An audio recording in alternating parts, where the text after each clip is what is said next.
Good evening everyone, it's Rob, 26Bond, with another vinyl update for you all. A lot's changed in my life and my family's life since my last video. My second son, Edward, was born on the 25th of October. You might have noticed my last video was taken in the hospital. So I thought I'd let all my subscribers and all my friends on the VC have a little look at that. So yes, sleeping okay. Records still coming thick and fast through the post box. The postman, he sort of comes up my drive like this. He looks like Santa Claus some days with a sack. So here we go. It's going to be quite a long video, this one, because I've had about 28 records delivered in the last week, which, like Adrian Pudsey has said, is getting a bit ridiculous now. So you might find that I might have to, as well as Pudsey, maybe be a little bit less frequent with my vinyl purchases. Nowadays it's so easy to spend money, whereas years ago, prior to using the internet and things like that and eBay, you had to wait for like a record fair to come to your city or town. Now you just go on here and go, right, I'll have that. But there you go, we can't complain because we love it. It's part of the collecting, but it's very expensive, but we love it, as I say. So we're going to start with some singles first that I've picked up very recently. This is the first one in mint condition. This is Hot Rocking by Priest. Love a bit of Judas Priest from Birmingham. Then we've got Golden Years, live EP from Motorhead. Bloody great condition, that one as well. I've never seen this one before. This is really cool. This is Kill the King, Man on the Silver Mountain and Mistreated. All cuts from the live LP which Rainbow did with Dio on vocals. That's a really nice 7-inch. Not mint condition, it does have a bit of ring wear, it plays really well, but the sleeve does have some marks, but I can live with that. That's a really cool little find. This was a quid. Paranoid Sabbath. Back with Snowblind. Love a bit of Sabbath, and incidentally on Facebook, if you look on the Black Sabbath page, they're actually putting a note now, 11, 11, 11, so it looks like that they could be reuniting with Ozzy for a world tour and album. That's the rumour. Hopefully it comes true. This is a really cool Alice Cooper single, 7 and 7 Is, back with Teenage Lament. This is a live single, and it's a gatefold. Really cool. I believe this one was released in '82. Sorry, it's upside down. And that's something which you don't tend to see too often, that one. I do like a bit of Cooper. On the back it is advertising the greatest hits there, so that sort of gives it a bit of age, I guess. From 2006, this is the Picture Disc version of Different World from A Matter of Life and Death, one of Maiden's better albums. Fear of the Dark Live is on the B-side. Nice picture disc. And if you pull it up, it's got a really nice picture of Eddie as well, which is cool. I love the Scorpions, as a lot of you do in the VC, and this is No One Like You, 7-inch picture disc. Nice live shot. That shot there is the inner sleeve of the 12-inch LP Blackout. Very, very nice. This is quite rare, this one. I got it for £4, as you can see. This is Back from the Edge. This is Bruce Dickinson from '96 off his Skunkworks LP, produced and mixed by Jack Endino, whose name you may recognise, did a lot of the early Nirvana and Sub Pop stuff from Seattle. There you go. So that's a picture disc from Bruce Dickinson. Never seen it before. Really happy to have it. Red vinyl, this is Samaritan by Candlemass on lovely red vinyl, back with a reissued, well, a sort of redone version of the track Solitude. But that is really cool, and you don't tend to see that one too often either. In pretty good condition. One of my favourite new things coming through the post this week has been this one. I love Japanese singles. I love Japanese vinyl generally, and I can't get enough of collecting it. This is Going Crazy by David Lee Roth. Really cool cover. It's just in fabulous, fabulous condition, and I had to get it. With postage it was about £5. which in American money is about what, $8, $7.50, something like that. So that's the singles I've got. What I have got here, these are the LPs. My dad, who also collects records, who's got an amazing record collection. He scours the sort of car boots local to him, and he's come up with like 6 LPs, of some of which I'll show you here. But this is one he got me. I used to own this years ago, but got rid of it. This is really good compilation from Castle Communications. This is Magnum, the anthology. Nice gatefold double LP with some amazing fantasy artwork there, as befits a Magnum release. Really happy to get hold of that one again.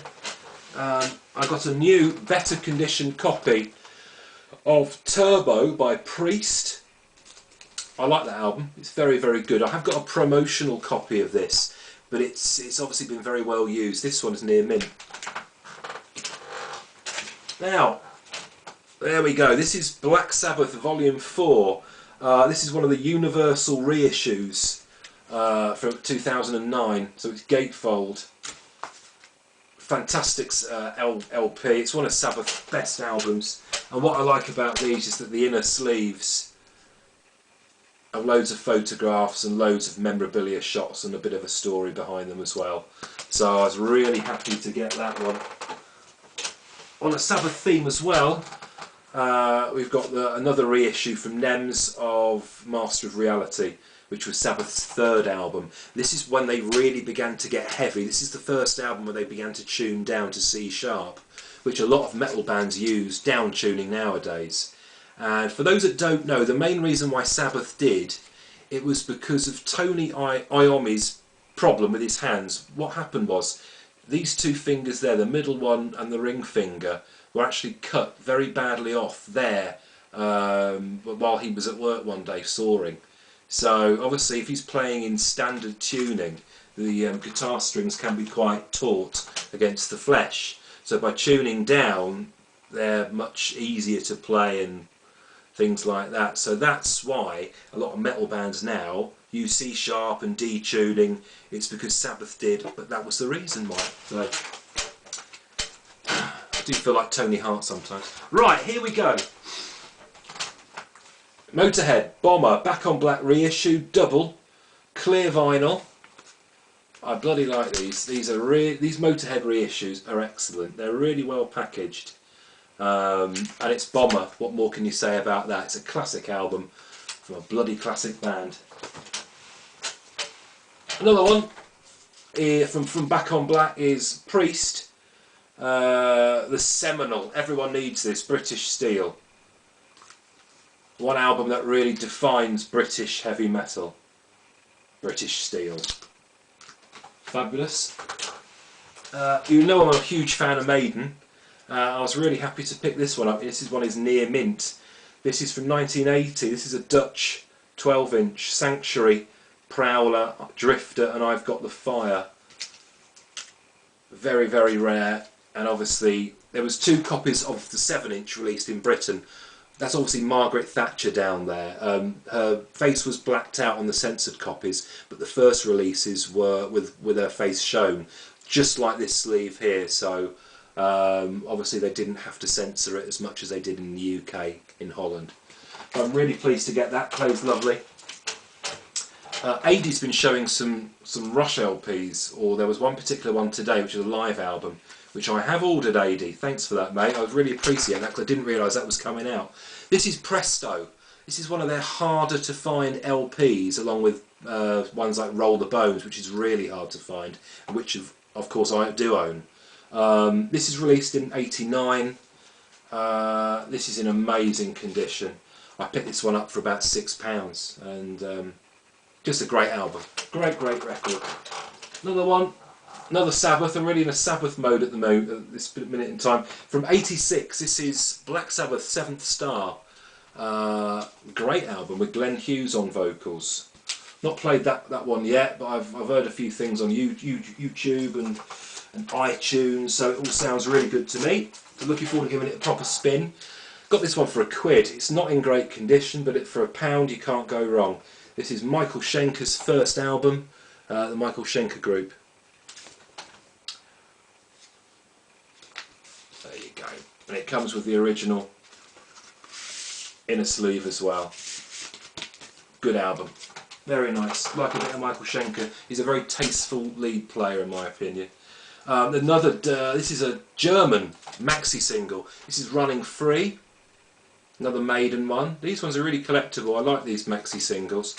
They're very loud pressings and they're very robust, and the vinyl is of a real weighty texture, which is good. Another one which my dad picked up for me. Thanks, Dad.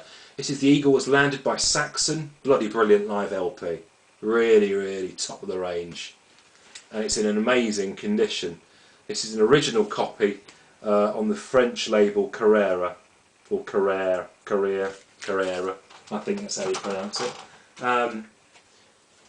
You might all be really jealous with this one, but this is a Japanese Maiden single, Stranger in a Strange Land, and it's etched on the vinyl. This was issued in '87 to advertise Maiden's tour of Japan.